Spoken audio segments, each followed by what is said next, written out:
Marvel cinematic യൂണിവേഴ്സിൽ നമ്മൾ കാണുന്ന ഹൽക്കിന്റെ journey start ചെയ്യുന്നത് 2008 ഇറങ്ങിയ ദി ഇൻക്രെഡിബിൾ ഹൽക്ക് എന്ന മൂവിയിൽ നിന്നാണ്. ഈ മൂവിയുടെ ഓപ്പണിംഗ് ക്രെഡിറ്റ്സിൽ ഹൽക്കിന്റെ ഒറിജിൻ നമ്മളെ കാണിക്കുന്നുണ്ട്. അതായത് ബ്രൂസ് ബാനർ ഒരു ഗാമ എക്സ്പെരിമെന്റിന്റെ ഭാഗമാകുന്നു. എന്നാൽ ആക്സിഡന്റലി ആ എക്സ്പെരിമെന്റിൽ ഒരു lethal dose of gamma radiation മൂലം ബ്രൂസിന് ഹൽക്കായി ട്രാൻസ്ഫോം ആകാനുള്ള പവേഴ്സ് കിട്ടുന്നു.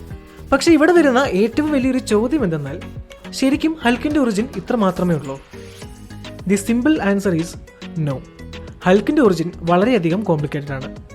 Let me explain. ബ്രൂസ് ബാനറിന് പവേഴ്സ് കിട്ടുന്നത് ഗാമ എക്സ്പെരിമെന്റിൽ നിന്നാണെന്ന് നമ്മളിപ്പോൾ പറഞ്ഞല്ലോ. എന്നാൽ ഈ എക്സ്പെരിമെന്റ് ബ്രൂസ് അല്ലാതെ വേറെ ആരുടെ മേൽ ചെയ്തിരുന്നുവെങ്കിലും അവർ മരിച്ചുപോയേനെ. എന്നാൽ ബ്രൂസിന്റെ ജനറ്റിക് കോമ്പിനേഷന്റെ പ്രത്യേകതയാണ് they can absorb gamma radiation and synthesize it into a different form. കുറച്ചുകൂടി സിമ്പിളായി പറഞ്ഞാൽ, ബാനറിന്റെ സെൽസ് ഗാമ റേഡിയേഷനെ അബ്സോർബ് ചെയ്ത് വെക്കുന്നു. പിന്നീട് ബ്രൂസിന് ദേഷ്യം വരുമ്പോൾ അല്ലെങ്കിൽ എന്തെങ്കിലും ഒരു ഡേഞ്ചർ സിറ്റുവേഷനെ ഫേസ് ചെയ്യേണ്ടി വരുമ്പോൾ ഈ ഗാമ എനർജി ബ്രൂസിന്റെ മസിൽ ഫൈബേഴ്സിലേക്ക് ട്രാൻസ്ഫോം ആവുകയും ബ്രൂസ് ഹൽക്കായി മാറുകയും ചെയ്യുന്നു. ഇതേ കാരണങ്ങൾ കൊണ്ടാണ് ജെനിഫറിന് ബ്രൂസിന്റെ ബ്ലഡ് കിട്ടിയതിനു ശേഷവും മരിക്കുന്നതിന് പകരം ഷീ ഹൽക്കായി ട്രാൻസ്ഫോം ആകുന്നത്. കാരണം രണ്ടാളുകളും റിലേറ്റീവ്സ് ആണ്. സോ അവരുടെ ജനറ്റിക് കോമ്പിനേഷനും ഒരു പരിധിവരെ സിമിലർ ആയിരിക്കും. എന്നാൽ കോമിക്സിൽ ബ്രൂസിന്റെ ഈ ഗാമ റേഡിയേഷൻ എക്സ്പെരിമെന്റ് നടക്കുന്ന സിനാരിയോ കുറച്ച് ഡിഫറെന്റ് ആണ്. കോമിക്സിൽ ബ്രൂസ് ബാനർ ഒരു വെപ്പൺ പ്രോഗ്രാമിന്റെ ഭാഗമായി ഗാമ ബോംബിന്റെ ടെസ്റ്റിംഗ് ചെയ്യുന്നത് ഇൻവോൾവ് ആകുന്നു. എന്നാൽ ഈ ബോംബ് ആക്റ്റീവ് ആകുന്നതിന് തൊട്ട് മുൻപാണ് ബ്രൂസ് ബാനർ മനസ്സിലാക്കുന്നത് റിക് ജോൺസ് ഈ ബോംബിന്റെ ഡിറ്റോണേഷൻ റേഡിയസിന്റെ ഉള്ളിലാണ്. റിക് ജോൺസ് കോമിക്സിൽ ബ്രൂസ് ബാനറിന് വളരെയധികം വേണ്ടപ്പെട്ട ഒരു വ്യക്തിയാണ്. സോ ബ്രൂസ് അവിടേക്ക് ഓടിയെത്തുകയും റിക്കിനെ ഡിറ്റോണേഷൻ റേഡിയസിന്റെ പുറത്തേക്ക് തള്ളി മാറ്റുകയും ചെയ്യുന്നു. എന്നാൽ ഇതേ സമയം അൺഫോർച്ചുനേറ്റ്ലി ഗാമ ബോംബ് എക്സ്പ്ലോഡ് ആവുകയും ബ്രൂസ് ബാനറിന് ഒരു massive amount of gamma radiation ഏൽക്കുകയും ചെയ്യുന്നു. അങ്ങനെ ഹി ട്രാൻസ്ഫോംസ് ഇൻ ടു ഹൽക്ക്. എന്നാൽ ഇവിടെ വരുന്ന മറ്റൊരു ചോദ്യം എന്തെന്നാൽ, എന്തുകൊണ്ടാണ് ബ്രൂസ് ബാനർ സ്പെസിഫിക്കലി ഹൽക്കിലേക്ക് ട്രാൻസ്ഫോം ആയത്? ഇതിന്റെ ആൻസർ നമുക്ക് കോമിക് ബുക്സിൽ നിന്ന് തന്നെ മനസ്സിലാക്കാൻ സാധിക്കും. ബ്രൂസ് ബാനറിന്റെ ചൈൽഡ്ഹുഡ് എന്നത് എക്സ്ട്രീംലി അബ്യൂസീവായ ഒന്നായിരുന്നു. ബ്രൂസിന്റെ അച്ഛൻ ബ്രൂസിനെ കുട്ടിയായിരുന്നപ്പോൾ തന്നെ മെന്റലി ആൻഡ് ഫിസിക്കലി ടോർച്ചർ ചെയ്യുമായിരുന്നു. എന്നാൽ എന്തുകൊണ്ടാണ് തനിക്കിത് സംഭവിക്കുന്നതെന്നും എങ്ങനെ ഇതിനെ ഫേസ് ചെയ്യണമെന്നും കുഞ്ഞായിരുന്ന ബ്രൂസ് ബാനറിന് അറിയില്ലായിരുന്നു. എന്നാൽ കാര്യങ്ങളുടെ ലിമിറ്റ് കടന്നത് എപ്പോഴാണെന്ന് ചോദിച്ചാൽ, ബ്രൂസിന്റെ അച്ഛൻ കുഞ്ഞായ ബ്രൂസിന്റെ കൺമുന്നിൽ വെച്ച് തന്നെ സ്വന്തം ഭാര്യയെ കൊന്നപ്പോഴാണ്. ആൻഡ് ഇനി പറയാൻ പോകുന്നതാണ് the most heartbreaking moment in this whole story. തന്റെ സ്വന്തം അമ്മയുടെ ഡെഡ് ബോഡി മുന്നിൽ കിടന്നിട്ട് കൂടി കുഞ്ഞായ ബ്രൂസ് ബാനർ നിലവിളിക്കുകയോ കരയുകയോ ചെയ്തില്ല. കാരണം കരഞ്ഞാൽ തന്റെ അച്ഛൻ തന്നെ വീണ്ടും തല്ലുമോ എന്ന ഭയം അവന്റെ ഉള്ളിലുണ്ടായിരുന്നു. അങ്ങനെ ബ്രൂസ് കുറെ നേരം തന്റെ അമ്മയുടെ ശരീരത്തിന് മുൻപിൽ മരവിച്ചതുപോലെ ഇരുന്നു. ഇങ്ങനെ സ്വന്തം അച്ഛനിൽ നിന്നും ഉണ്ടാകുന്ന അബ്യൂസ് സഹിച്ച് ബ്രൂസിന്റെ ഉള്ളിൽ ഡിസോസിയേറ്റീവ് ഐഡന്റിറ്റി ഡിസോർഡർ ഉണ്ടാകുന്നു. അതായത് മാർവൽ കോമിക്സിൽ മൂൺ നൈറ്റ് അല്ലെങ്കിൽ മാർക്ക് സ്പെക്ടറിന് ഉണ്ടാകുന്ന സെയിം ഡിസോർഡർ. ഇതുകൊണ്ട് തന്നെ ബ്രൂസ് പല രീതിയിലുള്ള ഹാലൂസിനേഷൻസ് കാണാൻ തുടങ്ങുന്നു. യഥാർത്ഥത്തിലില്ലാത്ത പല ആളുകളോടും ബ്രൂസ് സംസാരിക്കാൻ തുടങ്ങുന്നു. അങ്ങനെ ബ്രൂസിന്റെ ഉള്ളിലുണ്ടായ രണ്ട് ക്യാരക്ടേഴ്സാണ് ഹൽക്ക് ആൻഡ് ഗ്രേ ഹൽക്ക്. നിങ്ങളിൽ പലരും ശ്രദ്ധിച്ചിട്ടുണ്ടാകും, വളരെ ബ്രില്യന്റ് സയന്റിസ്റ്റായ ബ്രൂസ് ബാനർ ഹൽക്കായി ട്രാൻസ്ഫോം ആകുമ്പോൾ വെറും 5 വയസ്സുള്ള ഒരു കുട്ടിയെ പോലെയാണ് ആക്ട് ചെയ്യുന്നത്. അതായത് പെട്ടെന്ന് ഇമോഷണൽ ആവുക, ഡിസ്ട്രാക്റ്റഡ് ആവുക, സംസാരിക്കുന്നതിനിടയിൽ സ്വന്തം പേര് വീണ്ടും വീണ്ടും ആവർത്തിക്കുക. ശരിക്കും ഒരു കുഞ്ഞു കുട്ടി എങ്ങനെയാണോ ആക്ട് ചെയ്യുന്നത് അതേപോലെ തന്നെ. ഇതിന് കാരണം എന്തെന്നാൽ, ബ്രൂസ് ബാനറിന്റെ ഡിസോസിയേറ്റീവ് ഐഡന്റിറ്റി ഡിസോർഡറിന്റെ ഒരു മാനിഫെസ്റ്റേഷനാണ് ഹൽക്ക് എന്ന് പറയുന്നത്. അതായത് തന്റെ കുട്ടിക്കാലത്ത് അച്ഛന്റെ അബ്യൂസ് കാരണം കുഞ്ഞായ ബ്രൂസ് ബാനർ തന്റെ ഉള്ളിൽ എന്തെല്ലാം ഇമോഷൻസിനെ അടക്കി വെച്ചു, ആ എല്ലാ ഇമോഷൻസിന്റെയും കൺക്ലൂഷനാണ് ഹൽക്ക് എന്ന ബ്രൂസിന്റെ പേഴ്സണാലിറ്റി. വർഷങ്ങൾ കടന്നുപോയപ്പോൾ ബ്രൂസ് വളർന്നെങ്കിലും ഉള്ളിൽ സപ്രസ് ചെയ്ത് വെച്ചിരുന്നത് കൊണ്ട് തന്നെ ഹൽക്കിന് ഒരിക്കലും വളരാൻ സാധിച്ചില്ല. എന്നാൽ എപ്പോഴാണോ ബ്രൂസ് ഗാമ ബോംബിന്റെ എക്സ്പ്ലോഷനിൽ പെട്ടുപോകുന്നത്, അത്രയും വർഷം തന്റെ മൈൻഡിൽ മാത്രമുണ്ടായിരുന്ന ഒരു പേഴ്സണാലിറ്റി ഫിസിക്കൽ ട്രാൻസ്ഫോർമേഷനിലൂടെ പുറത്തു വരികയും ഹൽക്കായി മാറുകയും ചെയ്യുന്നു. ഇങ്ങനെയാണ് ഹൽക്ക് എന്നൊരു ക്യാരക്ടർ ഉണ്ടാകുന്നത്. എന്നാൽ ബ്രൂസ് ബാനർ ഹൽക്കിനെ കാണുന്നത് തന്റെ പേഴ്സണൽ ലൈഫിനെയും പ്രൊഫഷണൽ ലൈഫിനെയും ഇല്ലാതാക്കുന്ന അല്ലെങ്കിൽ കൺസ്യൂം ചെയ്യുന്ന ഒരു പാരസൈറ്റിനെ പോലെയാണ്. തന്റെ ജീവിതത്തിൽ ഇത്രയും പ്രശ്നങ്ങൾ ഉണ്ടാക്കുന്ന ഈ ഒരു പേഴ്സണാലിറ്റിയെ ഇല്ലാതാക്കാൻ അല്ലെങ്കിൽ സപ്രസ് ചെയ്യാൻ ബ്രൂസ് പല വഴികളും നോക്കാറുണ്ട്.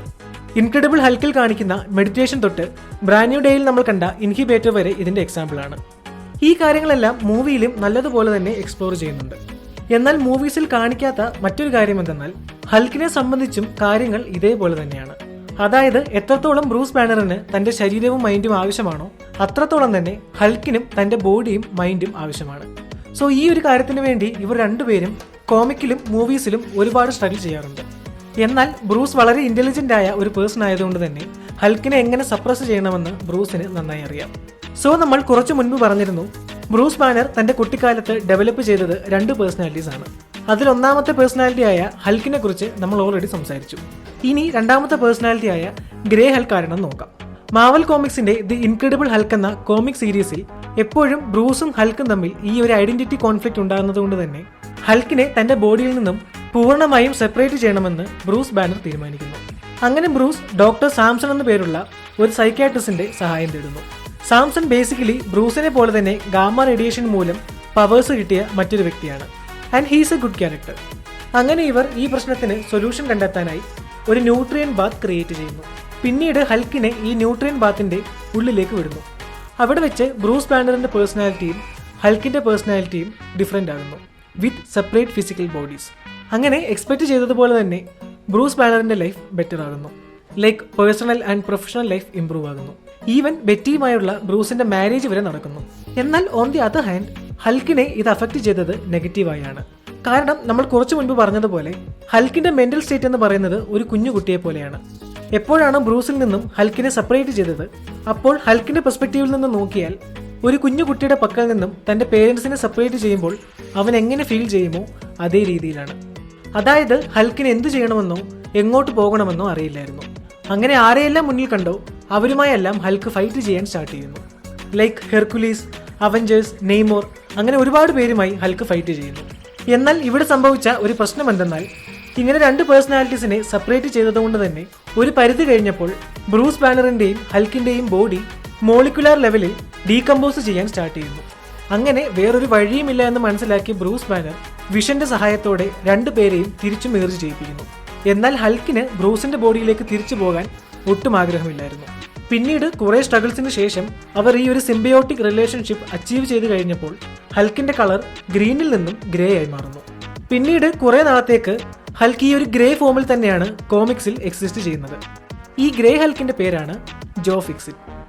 സോ ജോ ഫിക്സിറ്റ് എന്ന പേഴ്സണാലിറ്റി ബ്രൂസിൽ ഉണ്ടായത് എങ്ങനെയാണെന്ന് ചോദിച്ചാൽ, തന്റെ അച്ഛനിൽ നിന്നും കിട്ടുന്ന ട്രോമ കുറച്ചു നേരത്തേക്കെങ്കിലും മറക്കാനായി ബ്രൂസ് കാണാറുണ്ടായിരുന്ന ഒന്നാണ് ഗാങ്സ്റ്റർ മൂവീസ്. ഇങ്ങനെ ഈ ഒരു മൂവീസിനോടുള്ള അമിതമായ ഇഷ്ടം കാരണം സത്യത്തെ രക്ഷിക്കുന്ന യഥാർത്ഥ ഹീറോ ഒരു മാഫിയ ഗാങ്സ്റ്റർ ആണെന്ന് ബ്രൂസ് വിശ്വസിച്ചു. ബ്രൂസിന്റെ ഈ ഒരു പേഴ്സണാലിറ്റി അല്ലെങ്കിൽ ഈ ഒരു ക്യാരക്ടറാണ് ജോ ഫിക്സിറ്റ് അഥവാ ഗ്രേ ഹൽക്ക് എന്ന് പറയുന്നത്. ജോ ഫിക്സിറ്റ് ഗ്രീൻ ഹൽക്കിന്റെ അത്രയ്ക്ക് പവർഫുൾ അല്ല എങ്കിലും ഹീ ഈസ് വെരി ക്ലെവർ. ആളുകളോട് എന്ത് സംസാരിക്കണമെന്നും അവരെ എങ്ങനെ മാനിപ്പുലേറ്റ് ചെയ്യണമെന്നും ഗ്രേ ഹൽക്കിന് നന്നായി അറിയാം. അങ്ങനെ ജോ ഫിക്സിറ്റ് ബ്രൂസ് ബാനറിന് ഒരു ഡീൽ ഓഫർ ചെയ്യുന്നു. അതായത് രാവിലെ ബ്രൂസിന് തന്റെ ബോഡി യൂസ് ചെയ്യാം, എന്നാൽ രാത്രി ആകുമ്പോൾ ജോ ബ്രൂസിന്റെ ബോഡി ടേക്ക് ഓവർ ചെയ്യും. അതാകുമ്പോൾ 2 ആളുകൾക്കും ഒരു സ്മൂത്ത് ആയ ലൈഫ് മുന്നോട്ട് കൊണ്ടുപോകാം. അങ്ങനെ ബ്രൂസും ഈ ഒരു ഡീൽ സമ്മതിക്കുന്നു. എന്നാൽ കാര്യങ്ങൾ വിചാരിച്ചതുപോലെ അത്ര ഈസി അല്ലായിരുന്നു. രാത്രിയിൽ ബോഡി ടേക്ക് ഓവർ ചെയ്യുന്ന ഹൽക്ക് ബ്രൂസിനെ ലോസ് ആഞ്ചലസിലേക്ക് കൊണ്ടുപോകുന്നു. എന്നിട്ട് അവിടെയുള്ള ഒരു കസീനോവിൽ ബൗൺസർ ആവുകയും അവിടുത്തെ ഒരു മാഫിയയിൽ ജോയിൻ ചെയ്യുകയും ചെയ്യുന്നു. ഇതൊന്നും കൂടാതെ ബ്രൂസ് അത്രയും നാളുകൊണ്ട് ഉണ്ടാക്കിയ തന്റെ സേവിങ്സ് മൊത്തം ജോ ഫിക്സിറ്റ് ദൂർത്തടിക്കുന്നു. അങ്ങനെ വീണ്ടും ബ്രൂസ് ബാനറിന്റെ പേഴ്സണൽ ലൈഫ് ഇല്ലാതാകുന്നു. സോ ഒരു വിധത്തിൽ പറഞ്ഞാൽ ഗ്രേ ഹൽക്ക് ഗ്രീൻ ഹൽക്കിനേക്കാൾ ഡേഞ്ചറസ് ആണ്. Because he knows exactly what he want to do. ഇനി സ്പൈഡർമാൻ ബ്രാൻഡ് ന്യൂ ഡേയിൽ കാണിച്ച ഹൽക്കിനെ പറ്റി പറയുകയാണെങ്കിൽ, മാർവൽ സിനിമാറ്റിക് യൂണിവേഴ്സിന്റെ ടൈം ലൈൻ അനുസരിച്ച് 2018 ബ്രൂസ് ബാനർ അവസാനമായി ഹൽക്കിലേക്ക് കംപ്ലീറ്റ്ലി ട്രാൻസ്ഫോം ആകുന്നത്. അതായത് ബ്രാൻഡ് ന്യൂ ഡേ നടക്കുമ്പോഴേക്കും ലിറ്ററലി 10 വർഷമായിട്ട് ബ്രൂസ് ഹൽക്കിന് തന്റെ ബോഡിയുടെ കൺട്രോൾ കൊടുത്തിട്ടില്ല. ഈ കാരണങ്ങൾ കൊണ്ട് തന്നെയാണ് ബ്രാൻഡ് ന്യൂ ഡേയിലെ ഹൽക്കിനെ ഇത്രത്തോളം റേഞ്ചിൽ നമുക്ക് കാണാൻ സാധിക്കുന്നത്. ഏതായാലും കുറച്ചുനാൾ വെയിറ്റ് ചെയ്യേണ്ടി വന്നെങ്കിലും ഫാൻസിന് അവരുടെ സാവേജ് ഹൽക്കിനെ തിരിച്ചു കിട്ടിയിരിക്കുകയാണ്. ഇനി ഈ ക്യാരക്ടറിനെ MCUവിന്റെ ഫ്യൂച്ചർ മൂവീസിൽ എങ്ങനെ യൂട്ടിലൈസ് ചെയ്യുമെന്ന് നമുക്ക് മറ്റൊരു വീഡിയോയിൽ ഡിസ്കസ് ചെയ്യാം. Okay guys, hope you like the video. നിങ്ങൾക്ക് വീഡിയോ ഇഷ്ടമായെങ്കിൽ നിങ്ങളുടെ കൂട്ടുകാർക്ക് ഷെയർ ചെയ്ത് കൊടുക്കുക. വീഡിയോയ്ക്ക് മാക്സിമം റീച്ച് കിട്ടാനായി ലൈക്ക് ചെയ്യുക. അപ്പോൾ അടുത്ത വീഡിയോയിൽ പുതിയൊരു കണ്ടന്റുമായി കാണുന്നവരെ, I am Ashwin, signing off from SB universe. By.